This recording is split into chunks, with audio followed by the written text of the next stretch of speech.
शादी के बाद पत्नी किसी और के संग क्यों भाग जाती है? क्या ऐसा हो जाता है कि इतने दिनों का रिश्ता वो छोड़कर चली जाती है? अपने बच्चे को छोड़कर किसी और के संग भाग जाती है। अगर वो भाग गई तो इसे किसे पाप लगेगा? ये जो पाप है ये कौन भोगेगा? उसका पति भोगेगा या खुद वो लड़की भोगेगी या उसे जिसने भगाया वो भोगेगा? कल दिन में अचानक मेरे पास एक सज्जन का कॉल आया। उन्होंने कहा कि मेरी पत्नी मुझे छोड़कर किसी और के संग भाग गई। शादी को 15 साल हुए थे, 13 साल की बच्ची है। मैं उसके जाने के बाद अपनी बच्ची का ख्याल रखता हूं। उसके लिए मुझे खाना बनाना पड़ता है, उसे स्कूल लेकर जाना पड़ता है, हर काम मैं यही करता हूं। उनका सवाल यह था कि मेरी पत्नी तो माना कि मुझे छोड़कर किसी और के साथ भाग गई, लेकिन यह पाप किसे लगेगा? इसका पाप क्या मुझे लगेगा या उसे लगेगा? और ये मेरा कौन सा कर्म था कि मेरे साथ ऐसा हुआ? मैंने उन्हें समझाया, मैंने उन्हें बताया। उन्होंने पूछा कि क्या मेरे पिछले जन्म का एक कर्म था? मैंने कहा जी, आपका ही पेंडिंग कर्म था जो आपके जीवन में निकल कर आया और आपको जीवन में एक ऐसी स्त्री मिली जो शादी के 15 साल बाद किसी और के साथ भाग गई, बिना ये सोचे कि उसके बच्ची का उसके बाद क्या होगा। 4 साल हो गए उसे, आज तक वापस नहीं आई। नई नई शादी हुई रहती है तो समझ में आता है कि चलो नई नई शादी है, पति में कोई कमी है तो चलो भाग गई। लेकिन 15 साल बाद भागने का क्या मतलब है? या जो भी आजकल के जनरेशन है उसमें ज्यादातर ऐसे किस्से कहानी सुनने को आ रहे हैं कि शादी के बाद वो किसी और के साथ भागकर जाती है। ये पाप किसे लगेगा? कौन भोगेगा इसका पाप? तो आइए इस विषय पे बात करते हैं। तो नमस्कार दोस्तों, मेरा नाम है रानू बाबू और जैसा कि आप सभी जानते हैं कि मैं आपके लिए कहानी, कविता और मोटिवेशनल वीडियो लेकर आता हूं।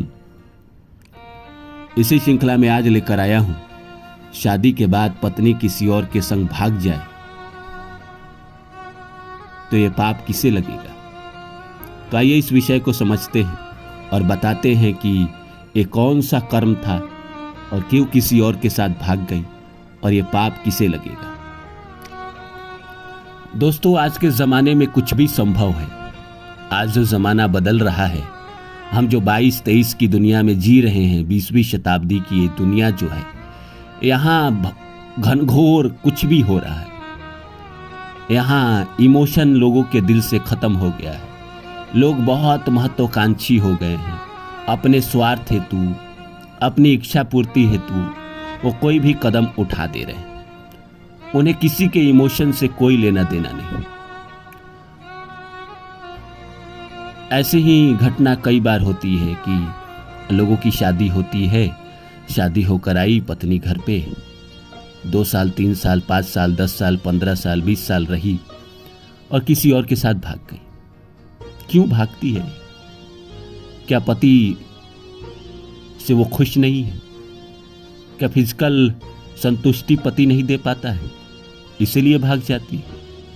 या कोई और अपने प्रेम जाल में उसे फंसाकर भगा कर ले जाता है? नहीं, बात ऐसी नहीं। बात दरअसल ये है कि इंसान के पास अब सब्र खत्म हो गया है। जब आपकी शादी होती है किसी और के साथ तो आप जब उसके पास जाते हैं तो वो इंसान आपके लिए नया नया होता है। आप उसको जानते हैं, समझते हैं। एक लंबे समय तक साथ रहते रहते इंसान को मोबाइल से नफरत हो जाता है, कामकाज से नफरत हो जाता है। उसी तरह लोगों को अपने पति और पत्नी से नफरत होने लगता है। इसी बीच में कोई प्यार करने वाला मिल जाता है, नया यंग लड़का 25 साल का, 30 साल का, 40 साल की स्त्रियों को मिल जाता है, 35 साल की स्त्रियों को मिल जाता है, तो उसके प्यार में वो पागल हो जाती है और उसके प्यार के कारण वो सारी दुनिया छोड़ने को तैयार हो जाती है। उसे कोई आभास नहीं रहता है कि उसके जाने के बाद उसके बच्चे का क्या होगा, उसके पति का क्या होगा। जबकि वो भूल जाती है कि जब नया नया शादी करके आई थी तो उसका पति भी वैसा ही प्यार करता था जैसा ये जो अभी नया आया है वो कर रहा है। 10 साल बाद उसका भी प्यार पुराना हो जाएगा, फिर वो किसी और के साथ भागेगी। कब तक जीवन भागते रहेगी, कब तक जीवन में भागते रहेगी। कभी ना कभी तो इंसान को थमना पड़ता है। तो इंसान की ये इच्छाएं है, महत्वाकांक्षी इंसान ही ऐसा कर पाता है।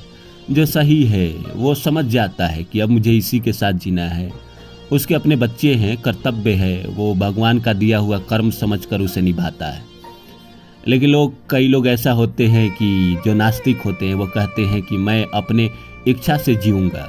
वो अपने इच्छा से हर काम कर रहे हैं, तभी तो दुनिया में इतनी ज़्यादा तलाक हो रही है, लोग एक दूसरे से अलग हो रहे हैं, ब्रेकअप हो रहे हैं, 10-10 साल के रिलेशन का, 20-20 साल के रिलेशन का खात्मा हो रहा है।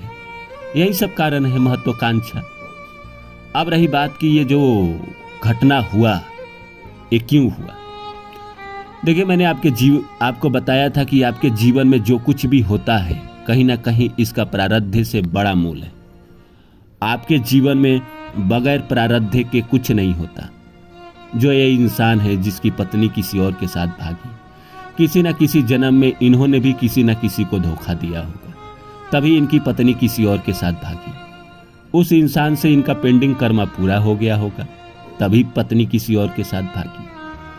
अब रही बात कि ये पाप किसे लगेगा, पति को, पत्नी को, या जिसने भगाया उसे। देखिए, पति को इसमें पाप ज्यादा नहीं लगेगा, क्योंकि उसका तो पहले का प्रारब्ध का पेंडिंग कर्मा था, उसे पूरा करना था, उसने पूरा कर लिया, उसका पेंडिंग कर्मा खत्म हो गया।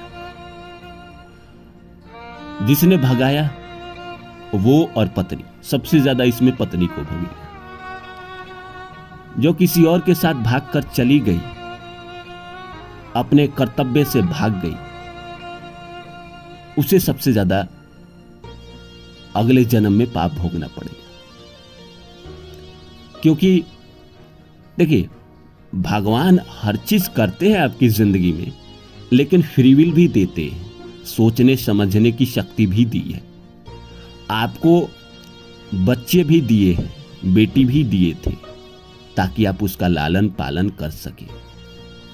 आपने पति का कर्म तो पूरा कर लिया, लेकिन बच्चे का कर्म पूरा नहीं किया। आगे आने वाले जीवन में जब दुख आएगा तो ऐसे इंसान सवाल करेंगे कि भगवान मुझे क्यों कष्ट देते हैं। जिसने भगाया उसकी भी शादी हो गई होगी, किसी और के साथ वो रहता होगा, वो इनके साथ भागा, तो उस इंसान को भी तो भोगना पड़ेगा।